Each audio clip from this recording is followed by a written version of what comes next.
and to check the waiting room.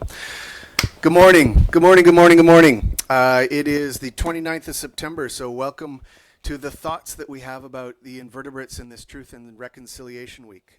This is the 10th anniversary of the report of the Truth and Reconciliation of Commission of Canada. You can get to those following these QR codes.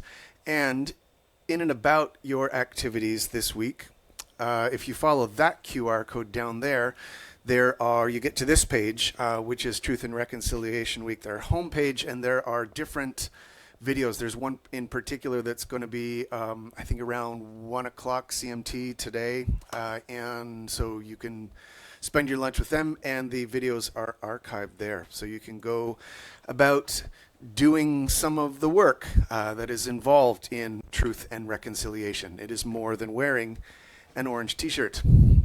So where have we been in 3700? Previously, we have been talking about respiration, and that's what we're going to kind of wrap up talking about today. Our focus last Wednesday was thinking about respiration, particularly as it is affected by parameters associated with fixed laws. So we thought about the surface area. And we've done that a lot, right? Way back into 2700, we've thought about surface area affecting rates of reaction. And we thought about the thickness of the membrane or the barrier across which these molecules are going to be moving. We thought about concentration gradients and ways of changing those concentration gradients and boundary layers, and how just making yourself mobile slightly can do that. We thought about limitations, prescriptions of these physical laws on the evolution of form across the phylogeny of animal life, with particularly as pertains to the diffusion boundary and kind of the 1 millimeter rule, and how far can that oxygen diffuse. And so if you're going to be a cutaneous respirer,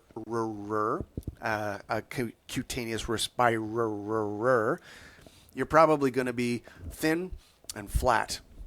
And then we thought, about larger organisms, where we see the evolution of these oxygen exchange organs beyond the skin into specialized regions like the gills, the plastron, the tracheae, and different adaptations that some particularly clever decapod lineages have in terms of gill bailers to really break up the boundary layer and to help fan fresh water across their respiratory surfaces. Today, we're going to be talking about, again, kind of expanding on some of the things that we introduced together in 2700.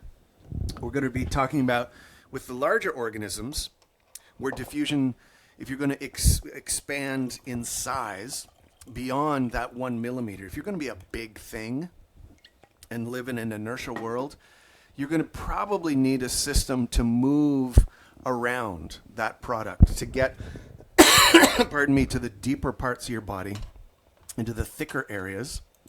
I'm going to mute for a second.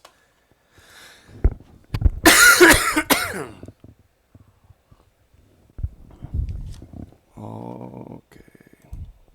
All right, here's hoping that the Bengal spice calms the throat, and there's no more of that. I hope that none of that coughing got through to you.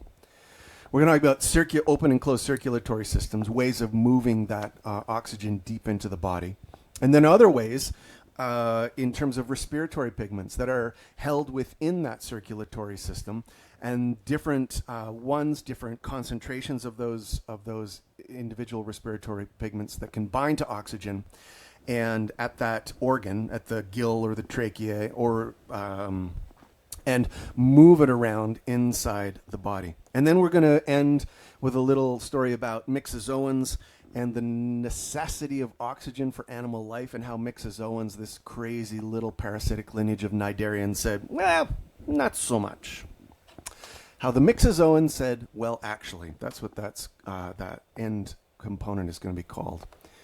And so my hopes for what we're going to be doing today is that the learning objectives that this identifies is for you to be able to identify and describe differences between open and closed circulatory systems, and really then move beyond that to applying in an ecological and evolutionary sense when you are presented with different ecological evolutionary scenarios can you appraise, synthesize, and interpret how those relate to open and closed circulatory systems vis-a-vis invertebrate respiration? And the same kind of goal with the pigments. Okay, checks the waiting room.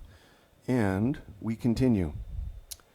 So, recall, as we've been talking about, that when we've been talking about a fundamental limit of diffusion is that 1 centimeter.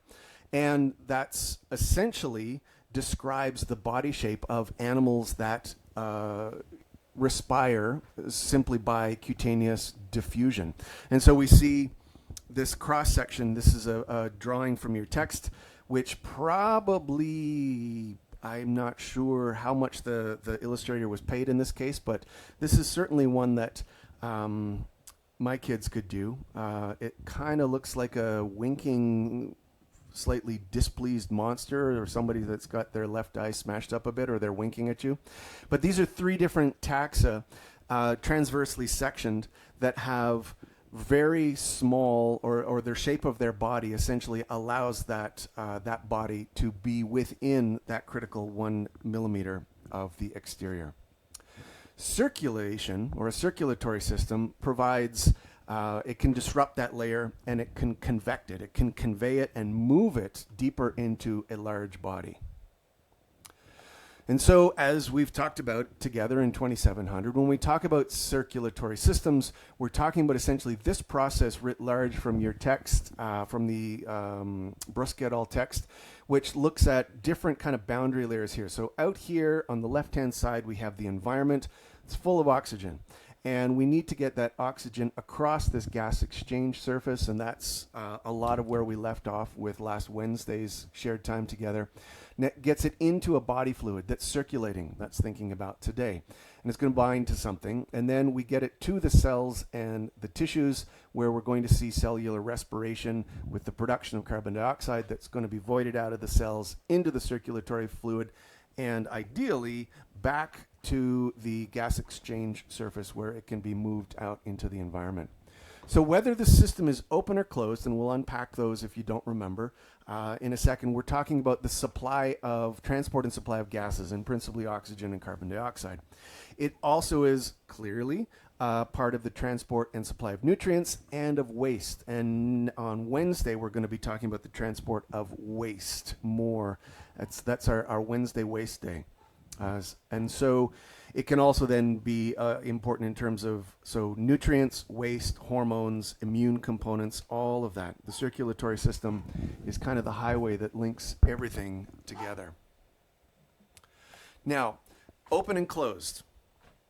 Open is essentially where we've got diffusion into the, so here we see the system is open in the sense that it's the hemolymph is essentially bathing the organs. So that circulatory system, when it goes through that respiratory organ and it picks up the oxygen, and that diffuses into the circulatory system, and so then it's moving around in the body, and it's not carried into a venous system of tiny then veins and the arteries and veins that move it more directly into the areas that are actually conducting the work.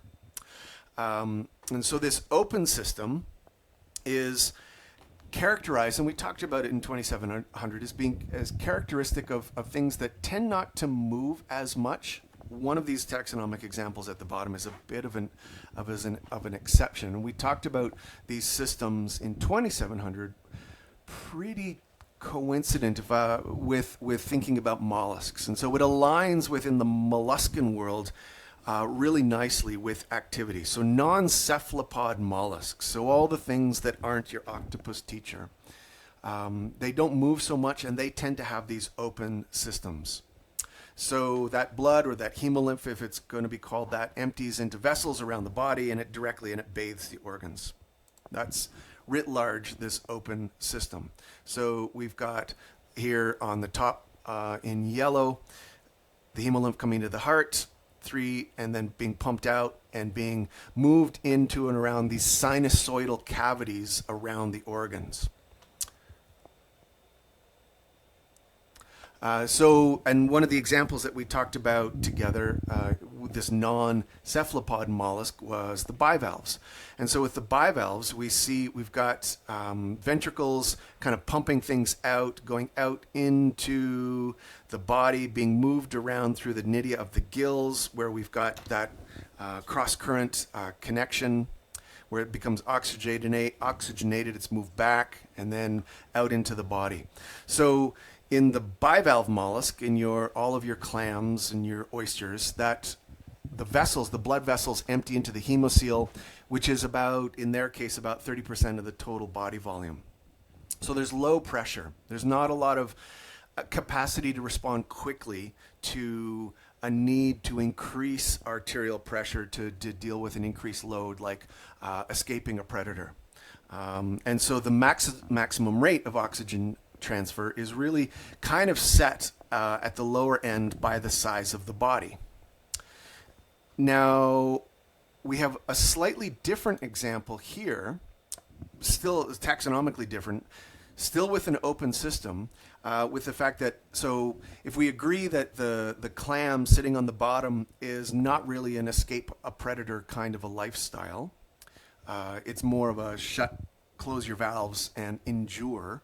And so maybe there is a selective continuum of activity that we discussed with the mollusks that goes from active, the cuttlefish, to passive and sitting like the clam.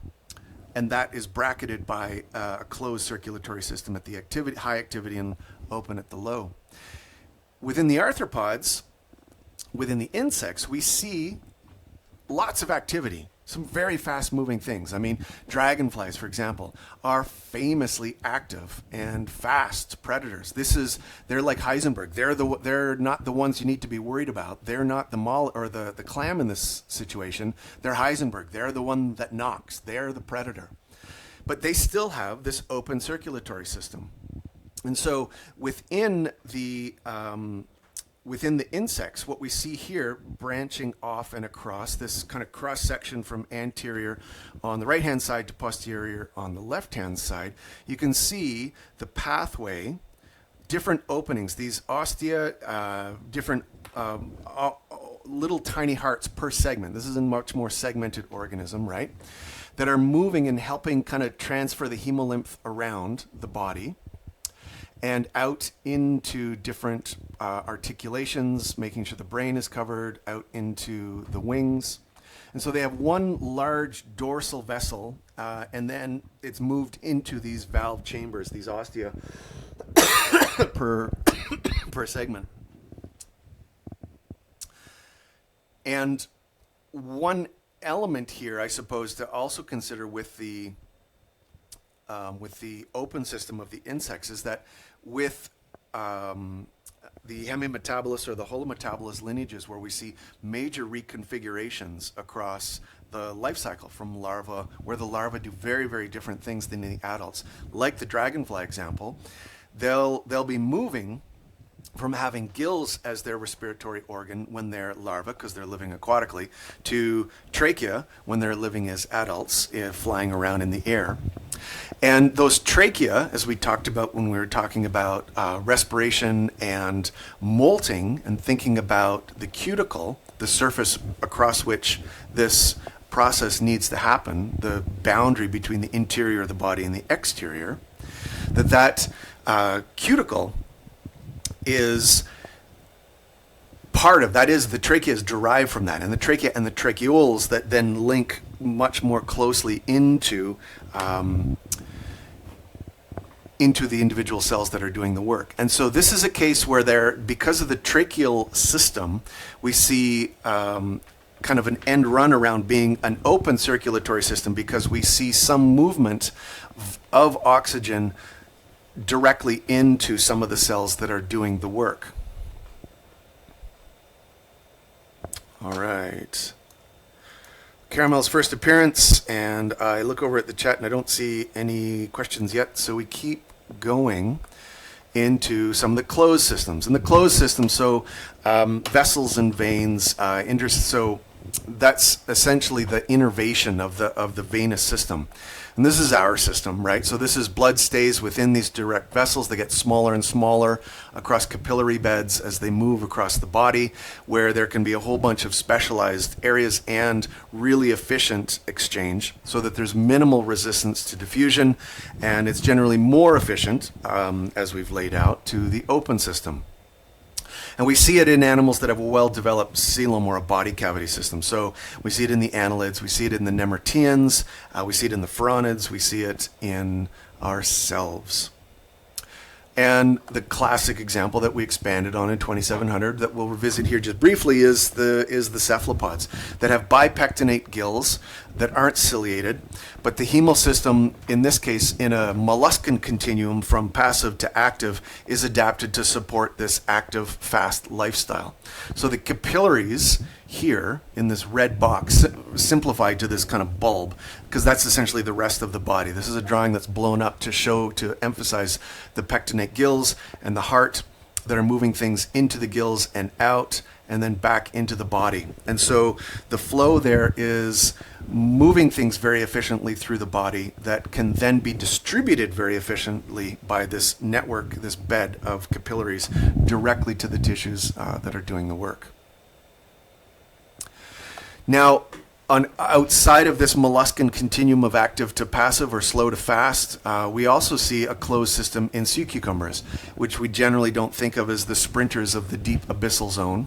But their circulatory system is a little bit more complicated than other echinoderms because it has these well-developed blood vessels or hemolymph vessels as well as other open sinuses. And they have multiple hearts, these muscular kind of little ampullae that pump blood around the system. And as an echinoderm, and when we talked about the different water vascular systems last year with the echinoderms, recall that when we're talking about the blood of an echinoderm, we're really talking about coelomic fluid that is very, very close to just being seawater.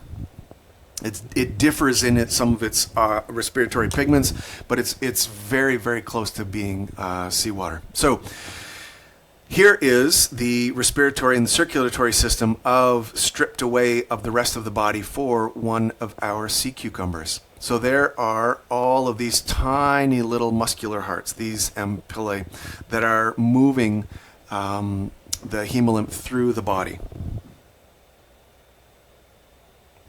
We see also a closed system in the annelids and terrestrial annelids like our friend the earthworm, where the blood is circulated through, through vessels, through dorsal vessels, and you did some of this in lab with Sherry last year where you were dissecting these, but we've got dorsal, ventral vessels, and these aortic arches or hearts. Now, one of the animals that you weren't handling specifically in the lab, but we spent time talking about last year, one entire phylum is, of course, the nemerteans. Now, nemerteans, or these ribbon worms, is a closed system, but it does have cutaneous respiration. It is a wide, flat thing. This one is moving towards a diver who's going to poke it rather rudely, and it's going to retract itself and go back into the cavity where it lies and where it makes its life. Now, when we talked about the nemerteans together, this was one of the last spiralian lineages that we talked about in 2700, and we talked about it a lot with the rhynchocoel and a proboscis. So they're a predator, and they have a rhynchocoel, which is essentially this. If you were to look at this body in cross section, let's move away from but you'd see that there's not a lot of empty space in there. It's very much, if you remember the cross-section of the leech, like filled with muscles, this is kind of like that. And we see a lot of the interior of the body filled up with the rhynchocoel, and then the proboscis is what that helps it. The rhynchocoel provides a bunch of stiffness, but one of the aspects of that is that it helps kind of shoot the proboscis out and grab onto food items. But it is also then, it's a fluid-filled chamber, and so it's that has two lateral vessels here, and you can see these vessels on the side. And if we take a look at the cross-section, this is a simplified, so we've got the very left-hand diagram. The middle, we then focus on this bottom diagram. And for one, you'll see lots of muscle. That's what these little dots, the kind of the chocolate chip cookies here on the outside, are different longitudinal muscles that are running from anterior to posterior. And then we've got circular muscles.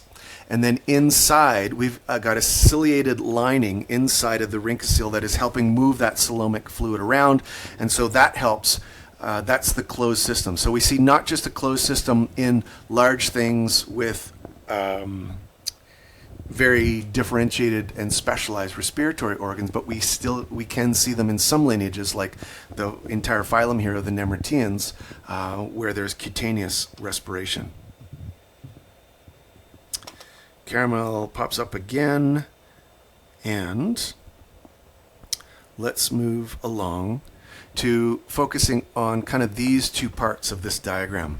And we're going to talk about within the circulatory system, whether it's open or closed, different respiratory pigments that facilitate the transfer of the oxygen from the outside environment into the circular fluid and then into the cell where it's going to be let go and allow for cellular respiration. And we've talked about some of these writ large before, but there's essentially 4 across all of the animal world. We've got hemoglobin, hemocyanin, hemerythrin, and chloroquron. And they're all about moving oxygen, transporting oxygen, about storing oxygen, and then taking carbon dioxide out. So those are the 4 major classifications. And most invertebrates contain those in solution in the body or in the circulatory fluid. And in some invertebrates, and certainly in all vertebrates, they can be in specific cells, like a blood cell, as we do. But there's usually, their construction is different. We're not going to get into that, but this is some of the way that they look, and they all have a metal ion to which the oxygen combines. And it's often iron, but sometimes copper, and that is associated with some of the different affinities for the oxygen, and certainly some of the different colors for the hemolymph or blood that we would see across the animal world. So from hemoglobin at the top, so it's a very cooperative oxygen binder. It's red when it's, this is ours, right? So this is the one we're most familiar with. It tends to be bluish. And then hemocyanin, which is a copper that tends to be blue when it's oxygenated. Chloroquron is another iron one as well, but it tends to be green when it's dilute and red when it's concentrated. And then hemerythrin is violet when it's oxygenated. And let's talk about them first from a phylogenetic perspective. And what I'd like to have you kind of annotate on here and or in the chat is an answer to this question. So this is looking at the phylogenetic distribution of those respiratory pigments that are associated with respiration, color-coded by what they look like when they're oxygenated. So you can see the success or the breadth of the different pigments varies. But my question that I'd like you to annotate, identify, and answer in the chat is, which one of these is likely the oldest?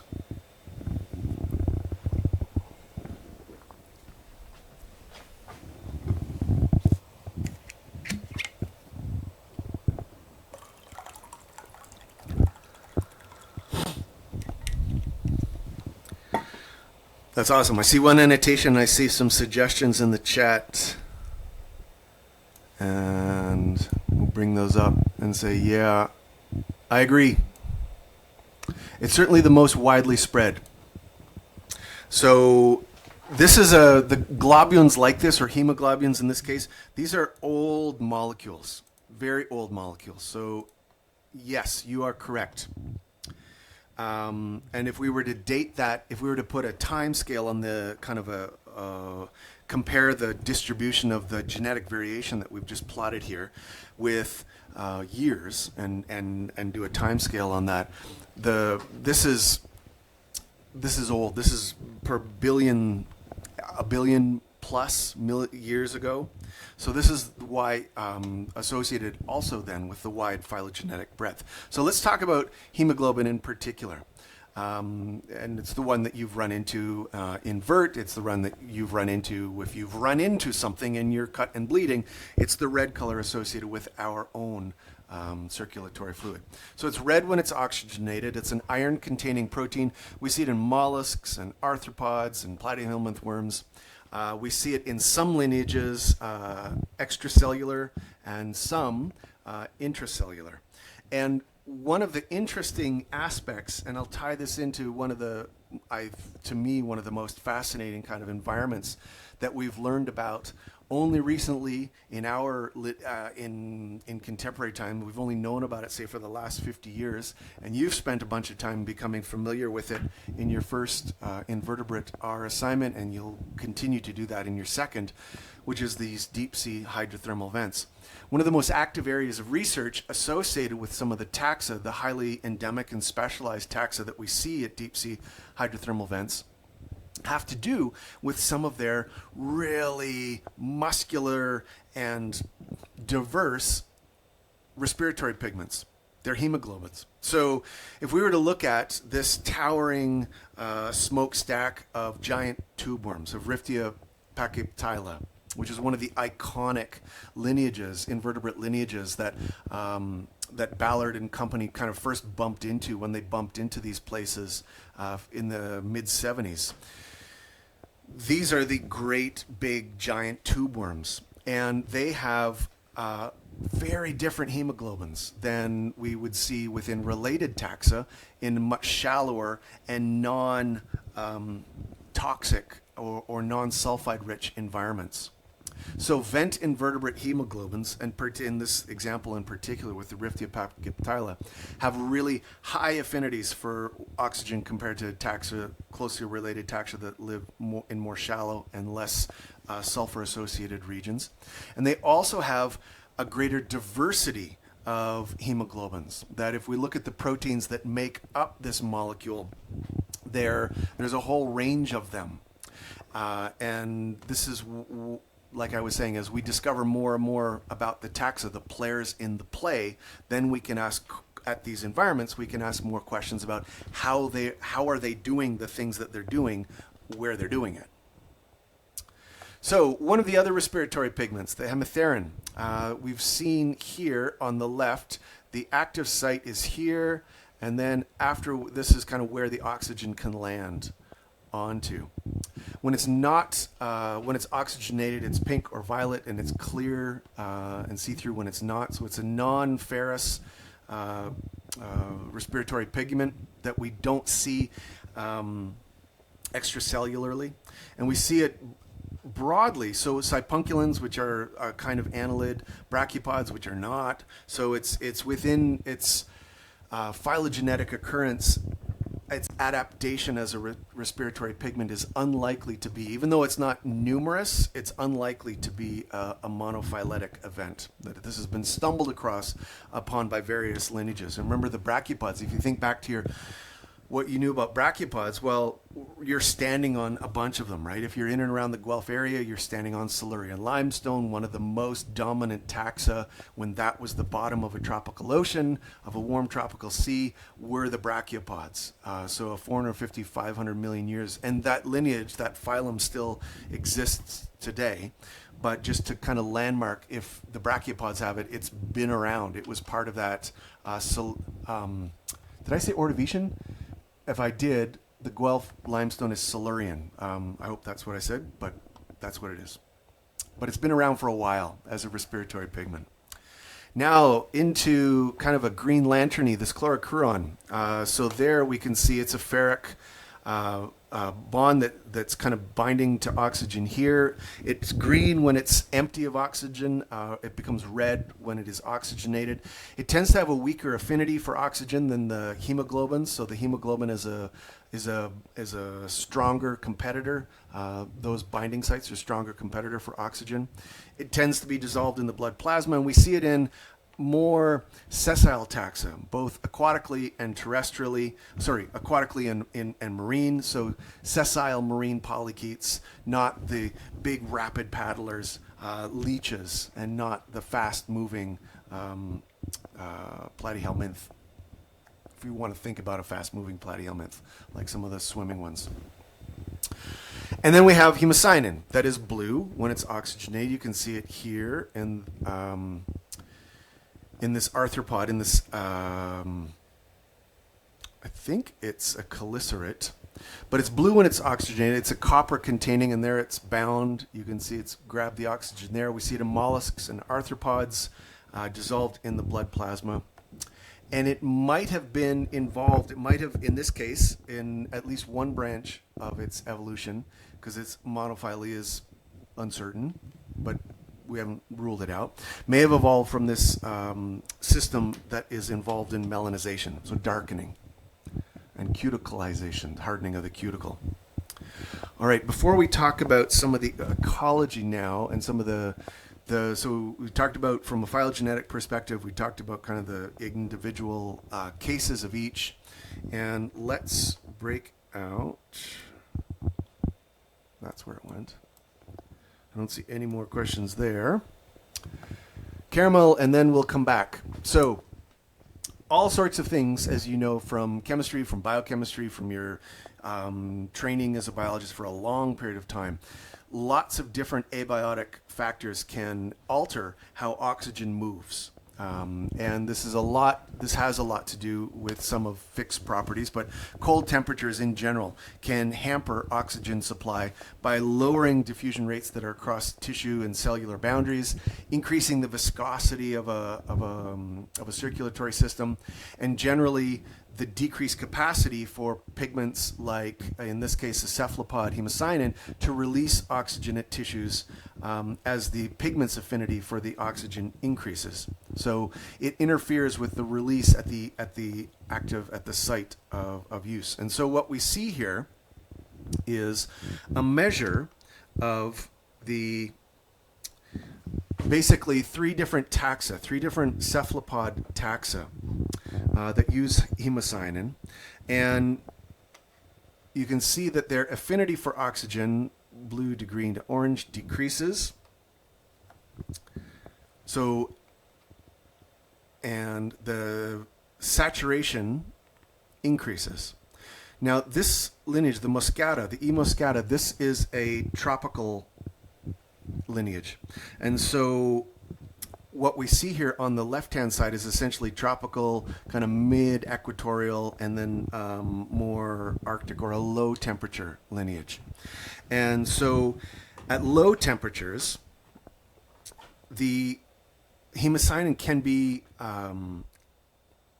limiting for cold tolerance. It can be one of the properties that will be involved in range limits, functional and realized range limits for a particular species. And that's because the affinity for that, for oxygen, increases as temperature decreases. And so we see their changing trends across latitude. Now we can plot this in a bunch of different ways. And so Hill plots about oxygen binding, so expressed as pressure on the x-axis, and then the concentration of the respiratory pigment on a y-axis here. So a shift to the right decreases the loading on the arterial from the organism's perspective. If it has a respiratory organ, if you move the to the right on the x-axis, you decrease the loading on the arterial side of the gill and facilitate unloading at the tissue at the work site. However, a shift to the left, or an increase in the affinity that the binding that the pigment has for the oxygen, favors loading at the gills, but inhibits unloading at the tissues. And so what you see here is kind of a banded area of a workspace for a particular respiratory pigment, for a particular organism, that's affected then, as in the last example, by temperature, by pH, by different abiotic factors. There we go. And when we look at curves like this across a whole survey of taxa, oh, Olivia, sorry, I see that I just saw your question. Yes, hemoglobin was the oldest pigment of them, most widely distributed, oldest one.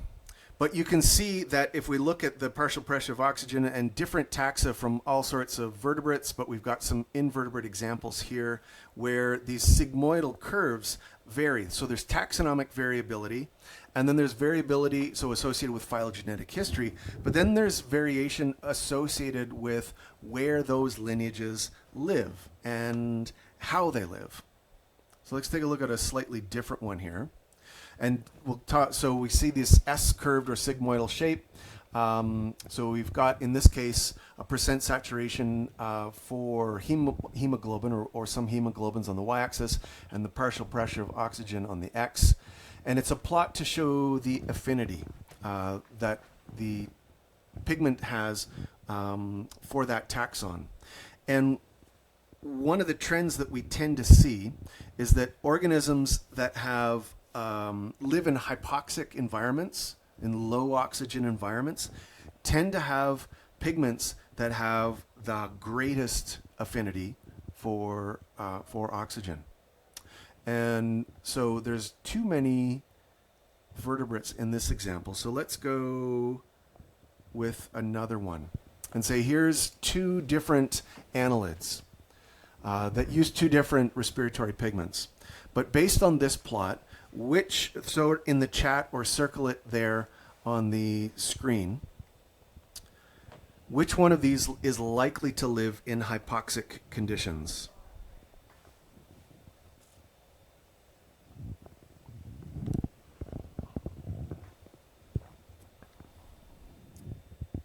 Yeah. Yep. Nice. Well done. Pat yourself on the head. That's exactly right. That is the one. Let me take this, clear this drawings. Thank you. So this is what you just suggested, and that is a, excuse me, an intertidal marine polychaete that lives in burrows in mud, often deoxygenated mud, and far from the interchange of rapid kind of or easy interchange with the surface. And it tends to have hemoglobins that have a high affinity for oxygen, whereas the Eudystylia is a worm species that basically needs to live in much more oxygenated conditions. And I don't think I've missed any other questions in the chat. So let's go to the actually mixozoa and think about respiration dependency upon oxygen and say, well, is that a thing that defines, is that one of the definitions of animals? And really, until only a few years ago, it was. But meet this particular mixozoan, or all of these particular mixozoans, Hennegaia schlocki. And mixozoa, if you remember back to 2700, we talked, this is a parasitic lineage that lives associated with salmonid tissues, and we thought it has had a tortured kind of a taxonomic path. We've thought it was a protozoan for most of the time we've noticed it. And it's only very recently, using genetic tools, that we realized it's not a protozoan, it's actually a metazoan, and it is a highly reduced cnidarian. So you've got your corals, you've got your siphonophores, and you've got your mixozoans. Really very, very reduced physically, but also in terms of the genetic architecture. And what we've learned in the last 6 years or so is that they've lost genes associated with aerobic respiration, and their mitochondrial genome is very altered. Now, this is a feature of the cnidaria in general, is that if you think about our mitochondria, you think of the little hula hoop, this individually replicating, somewhat tangentially intersecting with our nuclear genome, but this powerhouse of the cell is for most lineages you're taught is a circular genome. It isn't actually. In some cases, there can be multiple copies. There can be a big one, a little one. They can both be circular. Some of them can be linear. Some can be circular. And a lot of that variation in the chromosomal arrangement or the arrangement of the mitochondrial genome we see within the cnidaria. Now, the extreme end is within these mixozoans because they've lost it. And aerobic respiration, which is we thought was one of the most defining important metabolic pathways, is not ubiquitous amongst animals. These are little things. It's very easy to overlook them. If they weren't a parasite of a thing that we like to eat, like a delicious vertebrate like the salmonids, probably we wouldn't have bumped into it for as long as we did.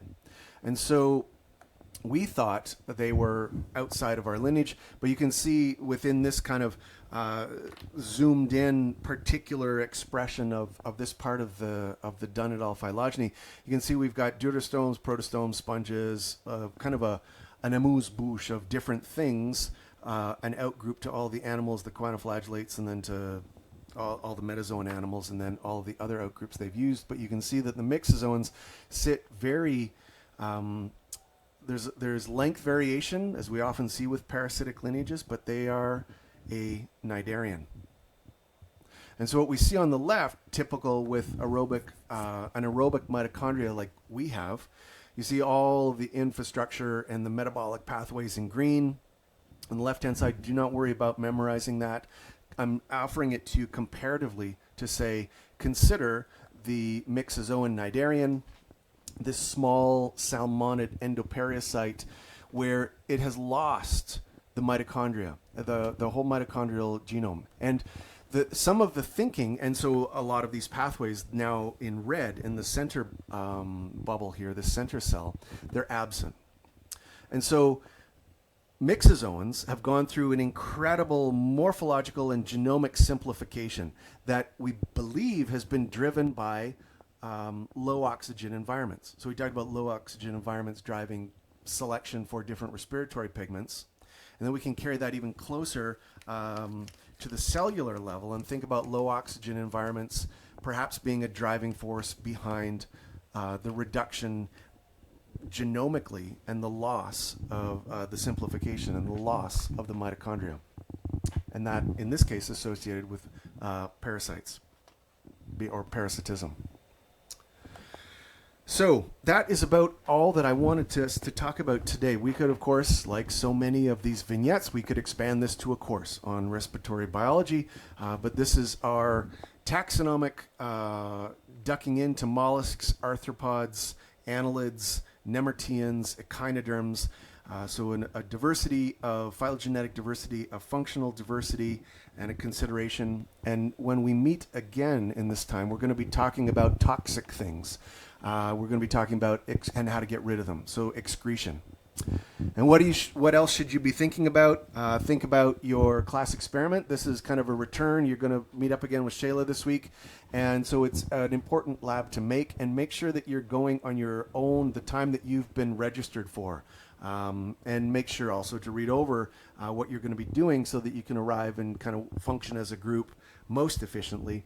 And then if you haven't already, wrap up your invertebrate, the R part of your invertebrator assignment, and begin thinking about how you're going to convey that efficiently in 3 minutes, because that's due on Friday. So thank you all. That's where I'm going to stop recording here in a second. If you've got questions, I'll be around for a while to answer them. And if not, take care of yourself, take care of people around you, and we will see you on Wednesday.